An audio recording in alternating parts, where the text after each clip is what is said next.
Día crucial para la economía de los Estados Unidos. La Reserva Federal comienza las bajadas de tasas del año 2025, impulsando la economía. ¿Tenía Donald Trump razón en toda su discursiva de que tenían que realmente bajar las tasas porque estábamos en un momento en el cual se necesitaba y el empleo ya se estaba afectando suficiente? ¿La Fed lo está viendo desde este punto de vista o simplemente ellos manejan la retórica que está teniendo el presidente Donald Trump? Es un momento crucial para lo interno de la Reserva Federal. Empezamos a ver disidencias, son las últimas reuniones de Jerome Powell como presidente de la Reserva Federal y todas estas tensiones se están trasladando a esa mesa de discusión. Hoy estaremos analizando muchos aspectos de la economía, pero sobre todo la decisión tomada el día de hoy, miércoles septiembre 17, en el cual pareciera que es el inicio de una aceleración de la economía, pero esto afectará la inflación. Vamos a revisar todo y cada uno de los detalles porque como americanos hispanos tenemos que conocer qué es lo que está sucediendo a nivel de la macroeconomía para poder tomar decisiones en nuestras vida diaria, muchas veces motivadas por tasas de interés de nuestros endeudamientos, de vehículos, de casas, de tarjetas de crédito, pero también para saber si efectivamente la economía de los Estados Unidos podrá seguir siendo la economía número uno del mundo. Este análisis lo vamos a hacer a partir de este momento. Continuamos.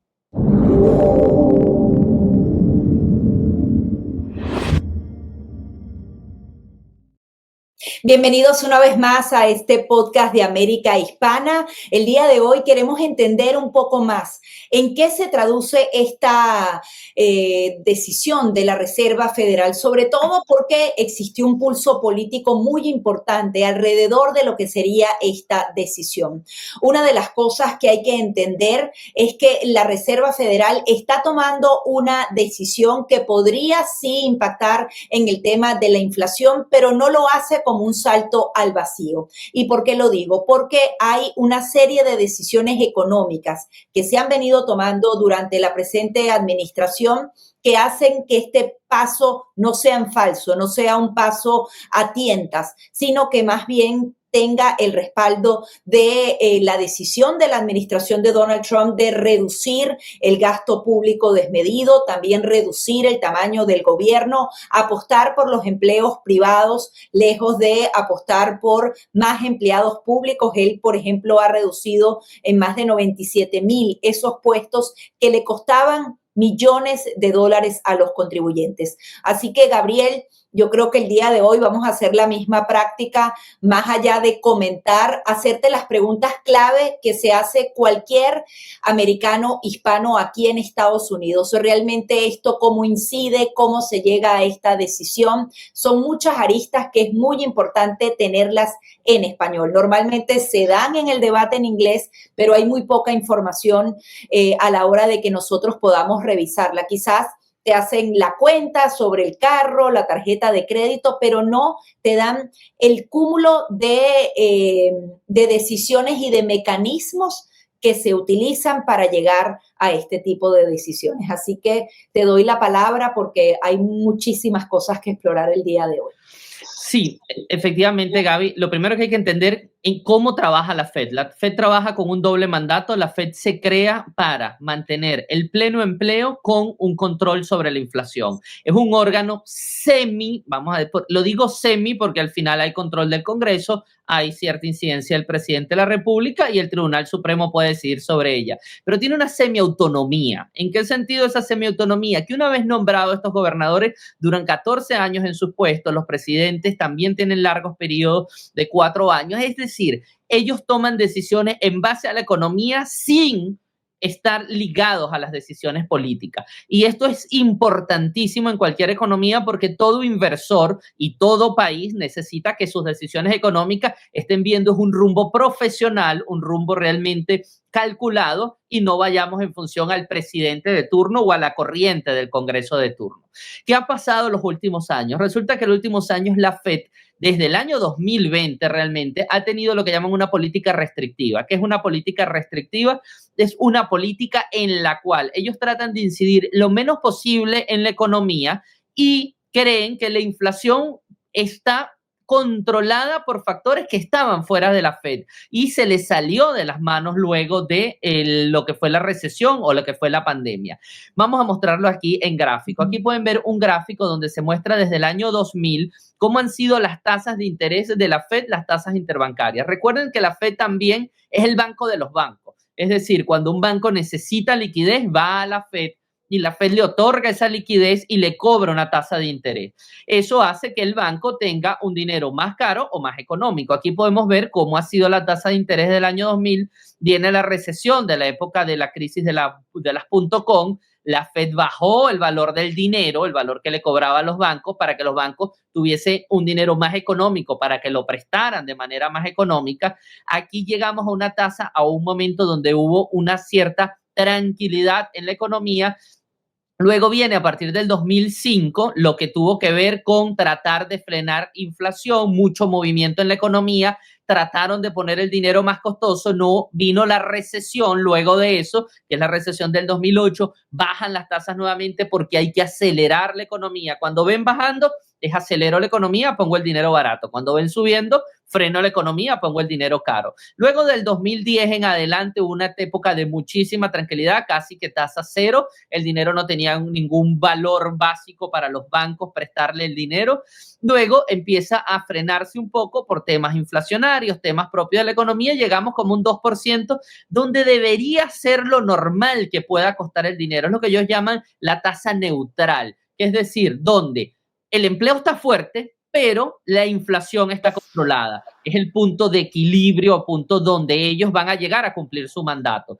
Luego viene la recesión de la pandemia. Cuando cae la pandemia, ellos bajan las tasas inmediatamente para que la economía siga acelerada, las dejan acá mucho tiempo, por eso la administración Trump, y especialmente Donald Trump, lo llama too late Powell, porque es como el que llega tarde siempre, y al decirle too late es porque dejaron correr casi 3 años las tasas muy bajas y eso nos generó una inflación casi del 9%, que no la veíamos desde la era de los 1980. Y luego tienen que hacer esta subida. Te hago un pequeño comentario. Se sospecha que esto tuvo influencia política en este too late Powell, para que sigas dando la explicación, pero creo que hay que marcar ese punto. Sí, pudo haber tenido influencia política porque era la idea de mantener la economía lo más acelerada posible y que durante la administración Biden se viera una economía fuerte, pujante, aunque la inflación se estaba yendo al cielo. Pero pues, veíamos mucho dinero en la calle, imprimiendo dinero, se estaba pagando menos interés por la deuda. O sea, al final esto sí repercute en que una economía se vea bien y favorece evidentemente al presidente de turno. Esto genera este too late y luego suben como nunca se ha visto en la historia. Vean la velocidad con la que se subió esta escalera. No es la misma escalera que ven aquí, no es la misma que ven aquí. O sea, aquí se subió agresivamente a unos niveles de la crisis del 2008, cuando ¿qué crisis teníamos? ¿Quién demonios generó una crisis? ¿La pandemia generó una crisis? No, la pandemia no generó una crisis. La pandemia genera una mini recesión. Pueden ver el tamaño de la recesión. Fue de un par de meses. ¿Por qué? Bueno, por un efecto. Pero ellos generaron una crisis dando dinero, imprimiendo dinero, regalando dinero y acelerando la economía. Luego tienen que frenarla, Gaby, y justamente la frenan antes de las elecciones. O sea, es como para que se vea un efecto donde trato de controlar la inflación, pero luego hago un par de bajadas antes de las elecciones como para ver más dinero en la economía esos 2-3 meses antes, porque la empezaron a bajar en agosto. Nuevamente se nota que puede haber un componente político en todo esto. Recordemos algo, Gaby. Jerome Powell fue nombrado por Barack Obama. Él estuvo como gobernador, luego fue nombrado como presidente de la Reserva por Trump y reelegido como presidente de la Reserva por Biden. O sea, es decir, Jerome Powell tampoco tiene un corte necesariamente político porque fue elegido por Obama, pero fue al final hecho presidente por Trump. O sea, ha tenido como coqueteo con los dos bandos, pero aquí vemos que las decisiones que él ha influenciado son mayoritariamente políticas. O sea, no hay otra razón para nosotros ver que con la inflación al 4, al 5, al 6% no se subieran las tasas. Él dejó que llegara al 9%. Y dijo, eso es circunstancial. No puede ser circunstancial unas tasas al 6%.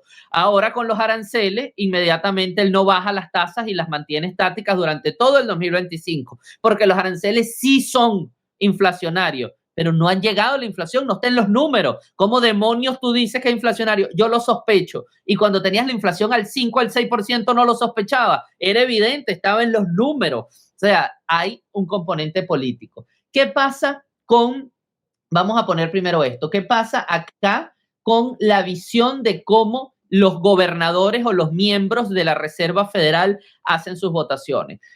En número son 19 miembros que se sientan en la mesa. Está constituido por 7 miembros que son gobernadores de la Fed, incluido el presidente, y 12 miembros que son los presidentes de los bancos centrales de los estados, de las delegaciones estatales, el de Atlanta, el de New York, etc.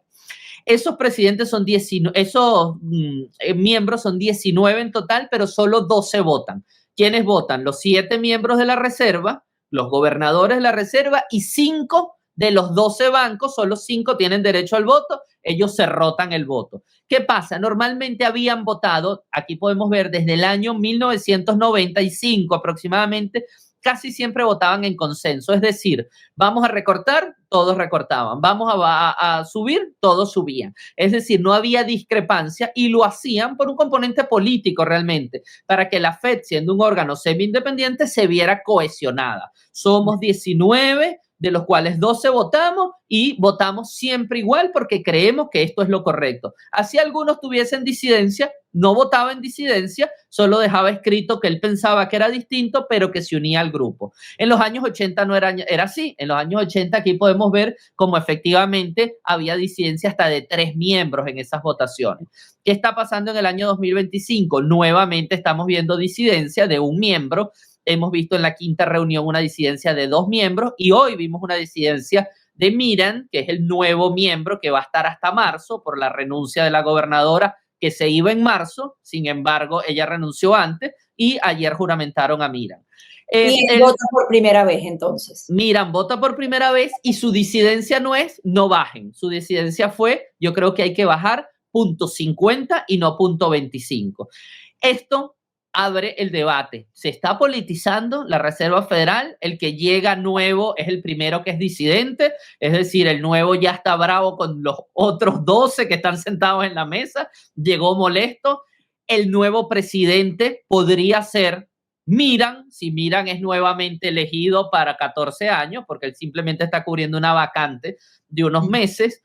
Puede que estén sentados en la mesa alguno de los próximos presidentes, porque recuerdan, en marzo se va a elegir el próximo gobernador. Los gobernadores se eligen cada 2 años. Este marzo se elige un gobernador. Ese gobernador puede ser Miriam, pareciera que hay otros candidatos, pero una vez que esté constituido, Trump tiene que elegir al nuevo presidente entre los 7 candidatos. Puede ser Miriam o puede ser algunos de los que él ya eligió en el pasado y están sentados en esa mesa. Pero lo que sí estamos viendo, Gaby, es disenso. Lo que sí estamos viendo es que se complican las cosas desde el punto de vista de que ya no se quedan callados los miembros de la reserva y pareciera que le están poniendo freno a las decisiones políticas dentro de todo esto. Sí, no sé si hasta ahí vamos bien. Sí, yo creo que vamos bien. Yo solamente agregaría que Jerome Powell, con ese enfrentamiento total con el presidente Donald Trump, ha tratado entonces de quedarse como al margen, pero sí reportan los expertos, los que conocen a cada uno de estos gobernadores, que hay como 2 especies de bandos, lo que llaman las águilas y las palomas, en donde por un lado van a querer seguir con esa política sumamente restrictiva de no bajar las tasas de interés hasta que no se logre ese 2% de inflación, asegurando, por ejemplo, cómo subirla a un 0.25% ahora sí la inflación estaba en 2.7 y alcanzó 2.9, es decir, repuntó durante el mes de agosto, que es el último reporte que tenemos, versus los que dicen llegó la hora de dinamizar esto, no hay que hacerlo demasiado tarde, estamos golpeando el mercado hipotecario, estamos golpeando también a las pequeñas pequeñas y medianas empresas, que son las que más sufren, y adicionalmente poniéndole freno a esas grandes inversiones que se pueden hacer en Estados Unidos, sobre todo con este nuevo impulso económico. Esos dos bandos van a seguir existiendo y yo creo que es un poco lo que tú dices, hasta dónde van a mostrar o no ese disenso de que realmente están de acuerdo o no con lo que serían estas políticas. Ojalá que no caigamos en el tema de la politización, que más allá de que pase entonces Jeremy Powell y nombren a un nuevo presidente, ya no haya una incidencia directa, un señalamiento específico, ni a sus mandatarios, ni tampoco ellos tomen una cantidad de decisiones que se ven de carácter político, que hayan subido esas tasas de interés 2 veces durante las elecciones, te da cuenta que estaban tratando de favorecer a un bando y por eso entonces se dan las críticas y los señalamientos del presidente Donald Trump. Por ahora, entonces vamos bien, tú tienes otros puntos que desarrollar. Sí, Gaby, el tema político es normal que exista ligado a la economía. Al final del ejercicio, ellos son economistas los que están sentados en esa mesa, pero tienen una visión política siempre, claro, de un mercado más fuerte, un mercado más suave, un mercado con más intervención, con menos intervención.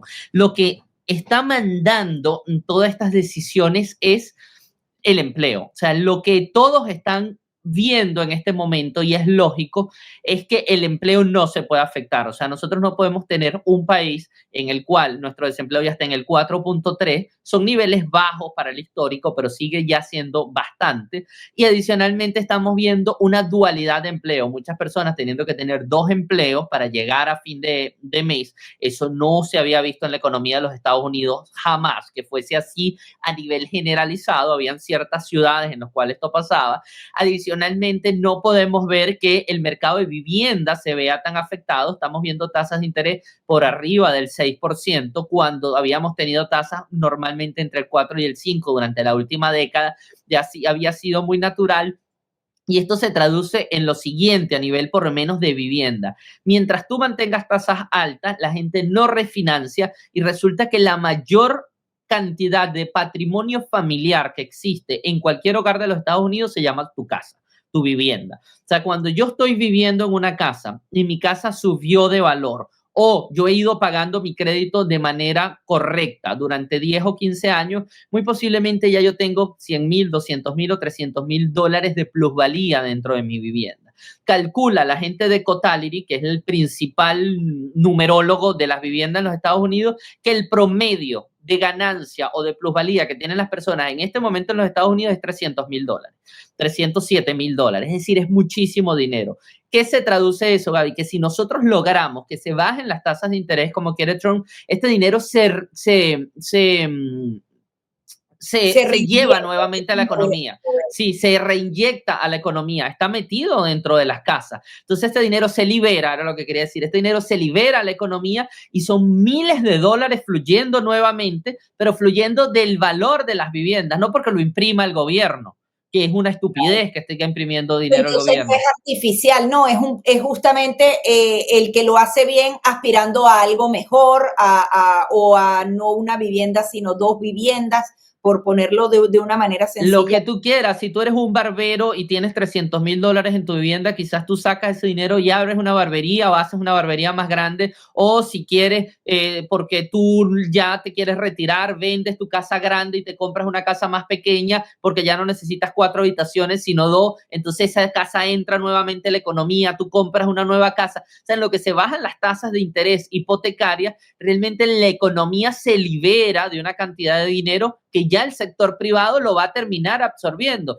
porque en lo que Gabriela necesita, porque tiene su casa y quiere remodelar su casa, porque le quiere hacer una piscina, se va a beneficiar el señor de la piscina, se va a beneficiar el que le surge la electricidad, porque va a tener bombas, se va a beneficiar el que hace mantenimiento a la piscina, ella y sus hijos van a estar más felices y efectivamente sube el valor de su vivienda. O sea, el dinero en vez de estar metido en la casa va a correr en la economía y eso está hoy en día represado y esa es una de las cosas que está peleando la administración Trump. Baja las tasas, demonios, porque necesito que el dinero fluya, pero no fluya del gobierno porque se lo estamos regalando a través de incentivos, sino porque la gente pueda mover su dinero. Igual yo lo he puesto como ejemplo, Coca-Cola necesita hacer una nueva planta, la voy a hacer ahora que el dinero está más económico. Inyecta empleo, inyecta construcción, o sea, la economía. El secreto de la economía está en que el dinero se mueve y para que el dinero se mueva tiene que haber confianza, pero también el dinero tiene que estar económico. Ahora, te hago una precisión para entender un poco más. No necesariamente que haya bajado ese 0.25, eso se traduzca en una baja en las tasas. Es decir, los ciudadanos no es que van a ver que ahorita en su tarjeta de crédito bajó 5 puntos, el interés que estaba bajando. Eso es progresivo, porque creo que es importante, sobre todo porque siempre le dicen, te afecta en tu hipoteca, en la compra de tu carro y en las tarjetas de crédito. Eso es progresivo, eso no es mágico, ¿no? Ok, no es mágico que estoy poniendo en pantalla cómo están las tasas de interés el día de hoy. Hoy las tasas de interés de mortgage a 30 años subieron, lejos de haber bajado. Subieron un 0.09. O sea, ¿qué pasa? El mercado se anticipó a esa bajada de tasas de interés. Si lo vemos en gráfica, vamos a verlo aquí, vamos a tratar de ponerlo en la semana para que lo vea. Aquí está cómo ha funcionado las tasas de interés, están en 6.22 y subieron 0.09 con el día anterior, es decir, el día anterior estaban en 6.13 y subieron, sin embargo, lo más bajo que hemos estado en el último año es en 6.11. ¿Qué pasa? Vienen de 6.13 a 6.22. Tú dices, pero bueno, si bajó la Fed, ¿por qué suben las tasas de interés? Resulta que suben porque normalmente el mercado se adelanta. El mercado ya sabe que esto viene, que la decisión viene y que es un 0.25. El mercado adelantó su decisión, bajó las tasas, pero se dieron cuenta que fue 0.25 y no 0.50. Entonces, al no haber sido 0.50, ellos subieron. Sin embargo, si lo notamos en función a lo que ha sido, vamos a ver si puedo poner el gráfico aquí. Vamos a poner este gráfico en pantalla. Esto no lo teníamos previsto, pero lo podemos hacer muy rápido aquí. Vamos a poner lo que ha sido el mes de septiembre de 2025. Vamos a ponerlos del 1 de septiembre. Puedes ver cómo la tasa estaba en 6.53 al 2 de septiembre y la tasa ha venido bajando sabiendo que efectivamente venía esta decisión de la reserva. Aquí vemos 6.45, 6.29, todo esto son tasas hipotecarias, 6.27, 6.27, 6.25 al 15 de septiembre, o sea, hace 2 días estaba en 6.25, cayó a 6.13 y hoy subió a 6.22. O sea, el mercado se adelantó al principio de este mes en reducir las tasas hipotecarias.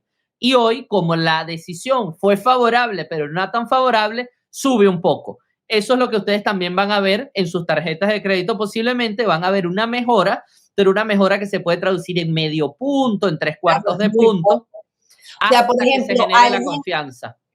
Alguien que refinanció su hipoteca y que la tiene al 4 y tanto por ciento, no debe esperar que va a llegar a ese nivel en 2026 o en 2027 incluso, porque al final la reducción de las tasas es bien baja, ¿no? Ese también es un punto de realismo que tenemos que tener algunas personas. Correcto. Las tasas van a bajar poco, van a bajar adicionalmente escalonadamente. Los bancos no se vuelven locos porque al final el dinero que empiece a ver de aquí en adelante es el que para el banco va a estar más económico. El dinero que ya se prestó y ya se consumió, ese no necesariamente va a estar más económico. Es decir, el banco cuando te da una tarjeta de crédito, tú compras, pero el banco tiene que pagarle al comercio. O sea, ese dinero ya lo pidió prestado el banco o ya se lo dio la Fed al banco para que el banco le pagara al comercio. Ese dinero le puede estar costando más dinero. O sea, efectivamente esto no se ve mágicamente en la economía, pero si vamos en una tendencia bajista, sí lo vamos a ver. Y esa pregunta está perfecta para ver la tendencia. Esto es lo que llaman el gráfico de puntos. Esto se hizo release, si lo ves, a las 2 de la tarde del 17 de septiembre. O sea, hoy a las 2 de la tarde se da justamente con la rueda de prensa. ¿Qué viene a hacer este gráfico de puntos? Se le da a los 19 miembros de la Reserva Federal un gráfico para que pongan un puntito. Simplemente el puntito dice, ¿dónde creen ellos que va a estar la tasa de la Fed en el 2025, en el 2026, en el 2027 y a largo plazo? O sea, es tan tonto como eso. Vemos en cada año, aquí en cada año vemos 19 puntitos. En el año 2025, ¿dónde los miembros de la Fed están viendo las tasas? 1 piensa que van a subir más. 6 piensan que van a quedarse igual hasta como lo bajaron el día de hoy. O sea, que es entre 4,25 y 4%. Ahí, pero hay 9 de ellos que piensan que hay 2 recortes más este año. O sea, que las tasas van a cerrar este año entre 3,5 y 3,75. Pareciera, es decir, bajarían 0,25 hoy, 0,25 en octubre. En octubre, 0,25 en noviembre. En diciembre. En diciembre. En diciembre. Sí, en noviembre no tenemos reunión. Tenemos una reunión a final de octubre y una en diciembre. Entonces, pareciera que ellos, hay un cierto consenso de 9 miembros que dicen que hay que acelerar un poco más la economía. Eso habla bien porque ahí ya los bancos tienen un poco más de confianza para bajar las tasas y podemos estar viendo para 2026 tasas más bajas en tarjeta de crédito y tasas hipotecarias más bajas. Ya que puede salir mal ahí la inflación. Si la inflación repunta, ellos se frenan, ¿no? Si la inflación repunta, ellos van a frenar la baja de tasa. ¿Qué pasa, Gaby? Aquí podemos ver que a 2026 ellos prevén que las tasas van a estar igual. O sea, es paradójico porque la mayoría que piensa que hay que bajar 2 veces más, también hay una mayoría que dice que el año que viene las dejen igual. A ese nivel. O sea, es como bajamos 3 veces este año, pero en el 2026 nos bajamos más. Pero hay mucho más disenso, porque aquí ya vemos que todos los miembros están por debajo del 4%. Ya no hay nadie por encima del 4%. Eso habla bien de la economía. Y ya para el 2027 vemos que casi todos creen que va a estar en el 3%. El grave problema es saber, para cualquiera en la economía, cuál es lo que llaman la tasa neutra. O sea, cuál es el punto donde no se sube ni se baja. ¿Por qué? Porque hay muy buen empleo y la inflación está controlada. Eso es lo que ellos tienen que buscar. Pareciera que la mayoría cree que la tasa neutra es el 3%, porque es lo que ven aquí en la carrera a largo tiempo. El longer run lo ven a 3%. Eso es lo que depara el futuro de la Fed. No es nada sencillo. Creo que por primera vez en los últimos 40 años, Gaby, hay tanto análisis sobre los temas económicos, se sabe tanto, se politiza tanto, que surgió en la época del 1980, pero los medios de comunicación no eran los que tenemos hoy, donde tenemos tantas personas opinando y viendo esto diariamente. Bueno, lo cierto es que esto definitivamente va a dinamizar la economía. Ojalá que todo se mantenga como se espera, que el tema de la inflación no se dispare. No creo igual que por un 0,25 haya una inflación que se vaya de control, pero sí, adicionalmente, se están tomando medidas correctivas, sobre todo en el tema del gobierno grande, del tema del gasto público, y con esos correctivos y sobre todo una inversión extranjera y privada mucho mayor, definitivamente podemos ver un alivio, un respiro para todas las economías, desde la persona que, como tú bien dices, ahora va a poder construir la piscina en casa de alguien que lo contrató, hasta las grandes empresas que tenían represada cada una de esas decisiones porque esto no se movía. Así que yo creo que... Hay algo importante ahí, Gaby, que es lo que juega la administración Trump. La administración Trump dice, no me controles de la inflación por el control de tasas restrictivo. Vamos a controlar la inflación por un libre mercado. Es justamente eso. Si hay inflación en los huevos, no es porque tú subas o bajes las tasas, sino porque hay 500 productores de huevo y se están peleando porque Walmart ponga sus huevos en el anaquel. Y ahí los precios tienden a controlarse, no se incentiva. Los señores de las piscinas, como tú dices, vas a hacer la piscina. Si tú tienes 40 contratistas haciendo piscina, lo más seguro es que ellos estén haciendo una pelea por precio y te estén dando un precio justo y no cada uno quiera ganar mucho dinero. Entonces, ese control a través del mercado es fundamental a partir de este punto. O sea, Donald Trump tiene una gran tarea, que es que el mercado realmente crezca tanto que regule los precios. Sí, bueno, y que se siga comprometiendo a la disciplina fiscal, que es absolutamente necesaria. Esto también le va a ayudar con el tema de la deuda. tiene que aprovechar esa bajada de tipos, seguir con el tema de la disciplina fiscal para así entonces ver un florecimiento de nuestra economía. Por favor, regálanos el like, creo que nos lo hemos ganado en estos minutos tratando de prepararte el material distinto, sobre todo, porque siempre van a los mismos puntos. Aquí te estamos dando la fotografía completa, cómo se decide, por qué se decide, incluso las proyecciones de lo que puede pasar a partir de hoy y en los próximos 2 años. Así que ese es el compromiso fundamental de Ana. Comparte, dile a alguien más que nosotros existimos y regálanos ese like. Y si te puedes suscribir, muchísimo mejor, no te vamos a defraudar. Nosotros todos los días vamos a producir información muy valiosa para que tú puedas entender mejor la política y la economía de Estados Unidos. Que tengan muy buen día.